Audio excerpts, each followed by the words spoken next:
साथियों नमस्कार। पराग सिंघल आगरा से नए विषय के साथ मैं पुनः आपके समक्ष उपस्थित हूँ। शुरू करने से पहले आपसे अनुरोध करना चाहूँगा, कृपया मेरी वीडियो पूरी सुने ताकि आपको विषय के बारे में पूरी जानकारी हो सके।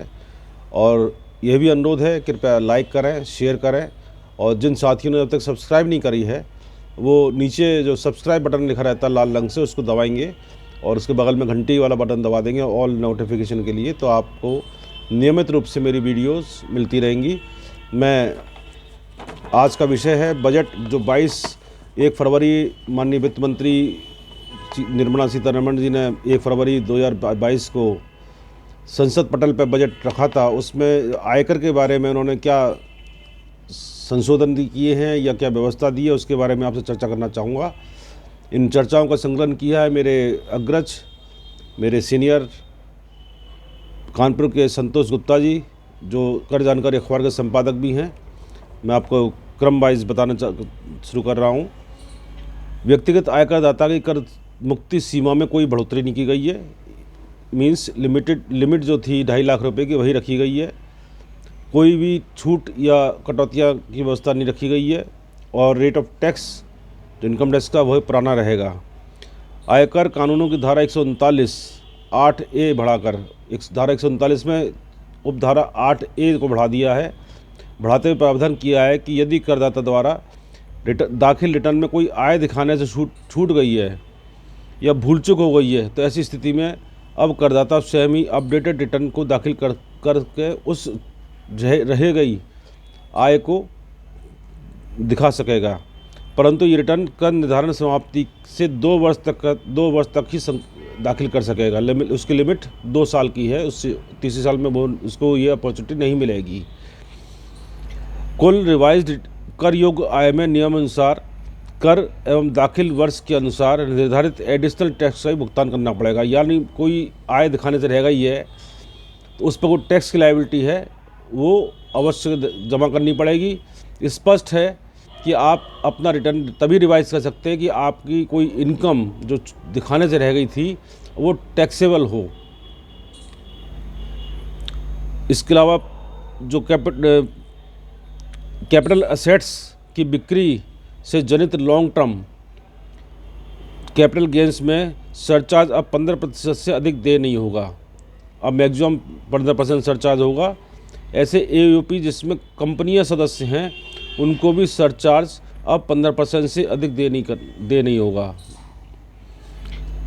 कोऑपरेटिव सोसाइटी के मामले में मैट की दर 18.5% से 15% प्रस्तावित की गई है, मतलब 3.5% घटा दिया गया है। सहकारी समिति जिन्होंने धारा 115B AD के तहत 22% की विशेषकर नहीं अपनाई है, इसमें एक ऑप्शन रख दिया गया कि धारा 115B AD के तहत 22% का विशेष कर की पॉलिसी वाली नहीं अपनाई है, में सरचार्ज 12.5% कर दिया गया है। परंतु ये कमी 1 करोड़ से 10 करोड़ के मध्य की आय पर लागू रहेगा। यदि कोऑपरेटिव सोसाइटी की आय 1 करोड़ से 10 करोड़ के बीच में रहती है तो यह प्रोविज़न अप्लाई होगा।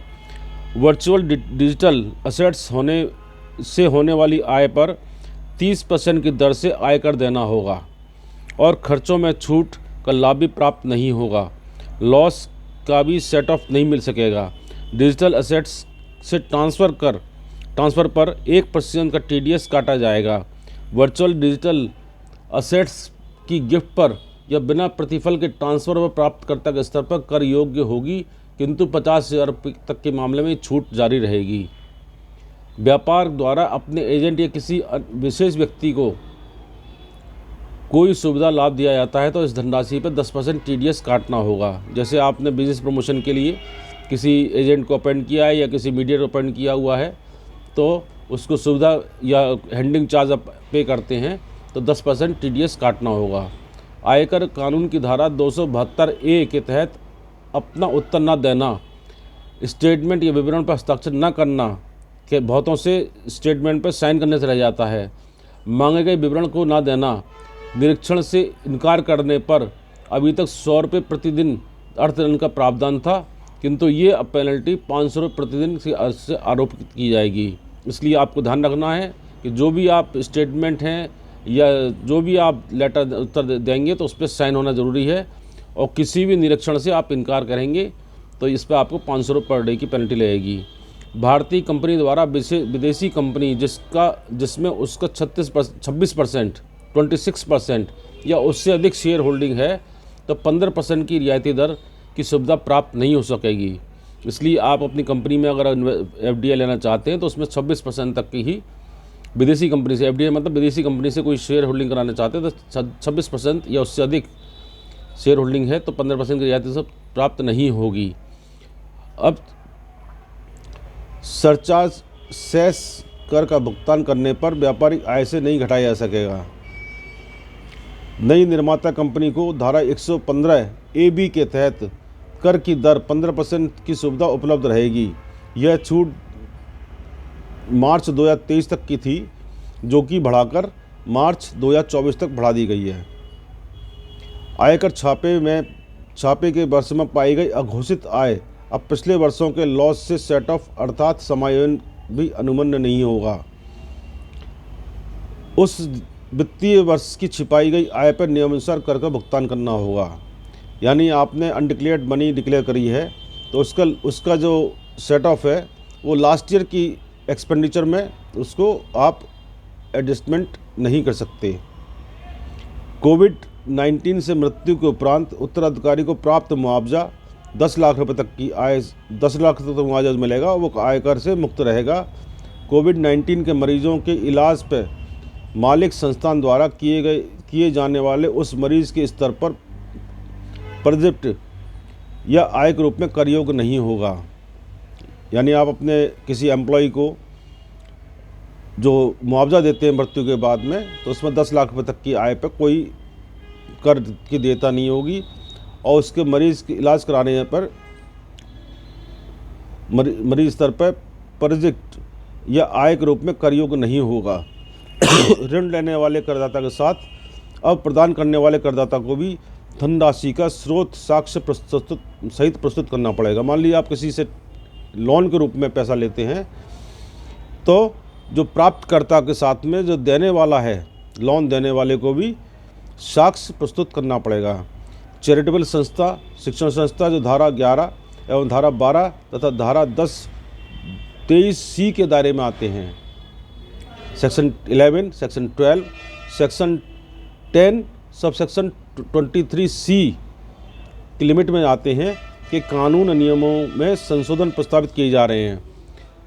नियमों के उल्लंघन या दुरुपयोग करने स्थिति में शिकंजा कसने की तैयारी की जा रही है। ऐसा बहुत सा देखा जाता है कि चैरिटेबल कंपनीज में जो एडजस्टमेंट किए जाते हैं उसमें कुछ ना कुछ उल्लंघन, कानून का उल्लंघन हो जाता है, तो उसकी भी अब तैयारी की जा रही है कि उस पर शिकंजा कसा जाएगा सरकार द्वारा, और उसके कर के भुगतान के दायरे को भी बढ़ाया जा रहा है। अभी इस मामले में सरकार ने बजट में जो प्रोविज़न किया है वो उसमें पूरी तरह खोला नहीं है क्या प्रोविज़न करने जा रही है। तो इसके लिए हम समझते हैं, हमें विश्वास है कि जब समय ये वित्त विधेयक एक्ट बनेगा उस समय ये व्यवस्था शायद खोल दी जाएगी, या इसको बाद में सप्लीमेंट्री रूप में तो खोल दिया जाएगा। साथ ही ये जो अमेंडमेंट हुए हैं इनकम टैक्स के विषय में बजट 22 के अंदर, ये आपको मैंने सामने प्रस्तुत करने का प्रयास किया है। आप इसका गहराई से अध्ययन करें और उसके बाद भी कोई इम्प्लीमेंट करें, रिटर्न दाखिल करें। इसके साथ ही मैं आपसे विदा लेता हूँ। अगले विषय पर फिर आपसे वार्ता करूँगा मैं।